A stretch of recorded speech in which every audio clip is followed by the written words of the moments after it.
Woodstock. It was a concert.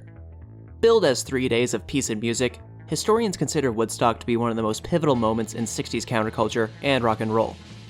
This was no small feat, especially considering how big a mess the event actually was. Taking place on a dairy farm, the organizers expected attendance of about 50,000, later raised to 200,000, but ended up with around 400,000 people across the entire event. They had to make attendance free halfway through out of their sheer inability to handle so many people and the havoc they brought. Couple this with rain, mud, and a ramshackle stage, and it's considered a miracle Woodstock went through at all. Though a financial loss for the organizers, the documentary they made covering the event recouped their losses, and in turn cemented Woodstock as the cultural moment it is. Then, 30 years later, they decided to host Woodstock 99, an unmitigated disaster.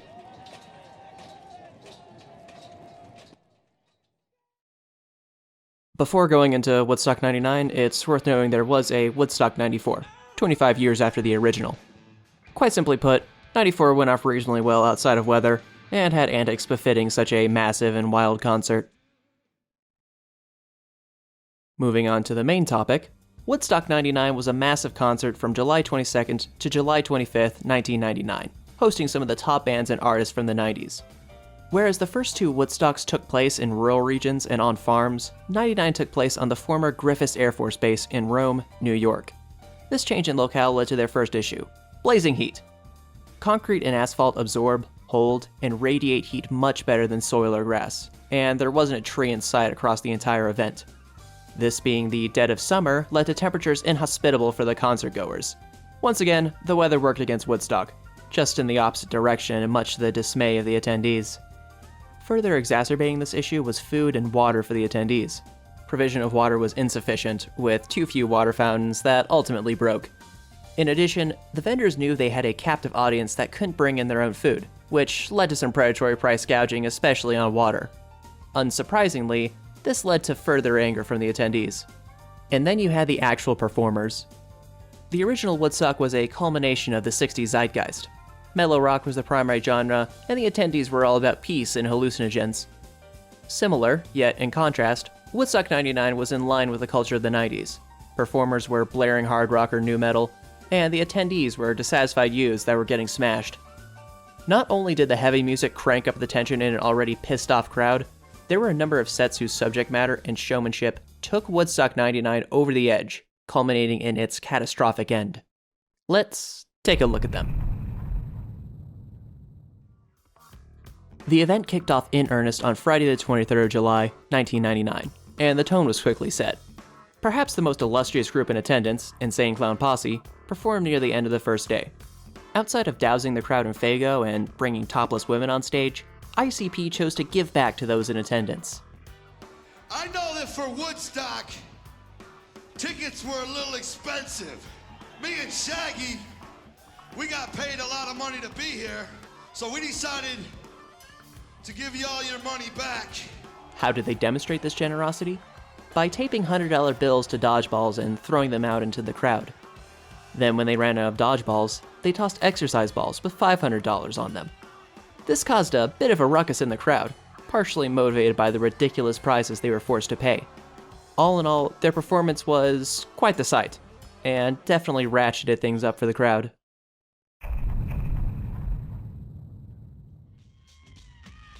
By the second day, tensions were growing. One of the earlier performances was Kid Rock. He delivered a quality show and capped it off with this. Now when we kick this beat in for the last time, I want to see every possible thing flying through the fucking air. These plastic bottles, let's have some fucking fun, y'all. Are you ready? What the fuck? In line with the attendees' anger at being gouged for food and water, the stage was littered with plastic bottles by the end of the set, a further sign of the crowd's growing frustration. After management cleaned up the mess that was the East Stage, you had another class act in the form of Fred Durst. A character of the 90s, Durst is the human embodiment of a middle finger, and his performance at Woodstock was unsurprisingly chaotic. Ever one to rile up the crowd, Durst actively told over 200,000 drunk college kids not to chill or calm down. Don't let nobody get hurt, but I don't think you should mellow out. Mellowing out? That's what Alanis Morissette just had you motherfuckers do. This encouragement prepped the crowd for a later song, Break Stuff. With a title like that, what do you think the subject matter of this song is?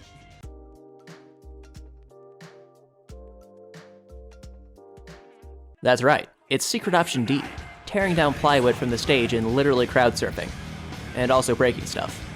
Suffice to say, things went from bad to worse as day 2 came to a close, though it would pale in comparison to the final day of the event.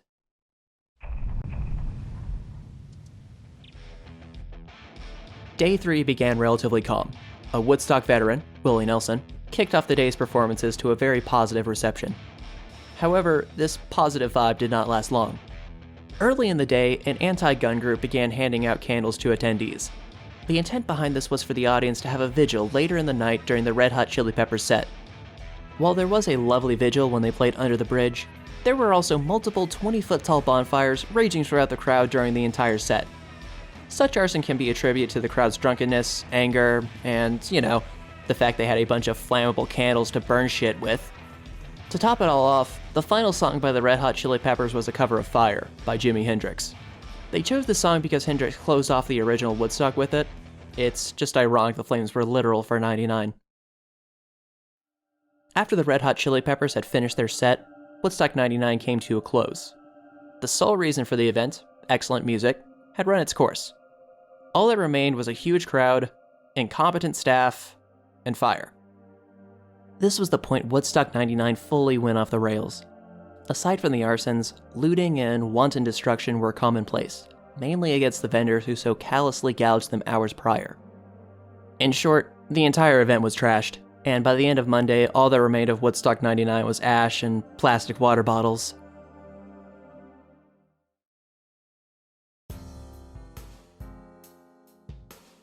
In spite of the flaming end to Woodstock 99, it was a smashing success if seen solely as a gathering of music.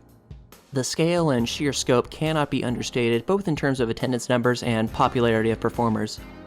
Furthermore, even though rage was a definite component seen in the crowd, the individual experience for a vast majority of those in attendance was memorable, if not enjoyable. While researching this vid, I watched plenty of footage of the events and performances, and with each song the energy and excitement throughout the crowd was undeniable. In addition, the immense dissatisfaction and righteous indignation of the crowd was reflective of the generation 99 catered to, though unfortunately this gave way to the more dark events that transpired. I covered the looting, rioting, and destruction near the end of the event, but Sunday night wasn't the only instance of criminality and tragedy. Heat stroke and hyperthermia were common, and doctors were short-staffed and ill-prepared to deal with the number affected. Personal injury was common as well, with Fred Durst set churning out dozens, if not hundreds of injuries near the front of the crowd. A contributing factor to these injuries was the organizers' total lack of foresight when time-slotting bands. They put 3 of the most rowdy, angry, and intense bands back-to-back Saturday night, then had the gall to downplay the number of injuries. Thus far, the damages we've looked at have been material or personal, and while tragic, they arguably pale in comparison to the deaths and sexual assaults attributed to the event. The atrocious heat and poor staffing directly contributed to 2 deaths, bodies that lay solely at the total incompetence of the 2 organizers, Michael Lang and John Scher.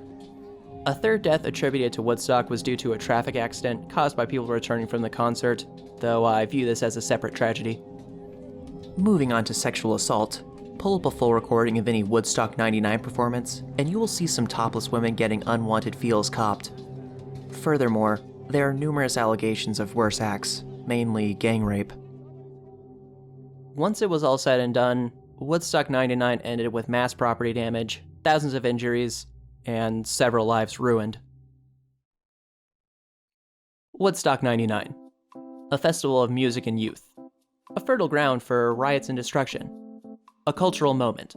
Woodstock 99 was a truly momentous occasion, and for whatever good it did have, the sordid reputation surrounding it has prevented another such event from coming to fruition, and perhaps for the better. However, we have fortunately learned from the mistakes of Woodstock 99, and conventions have been safe, enjoyable, and well managed ever since.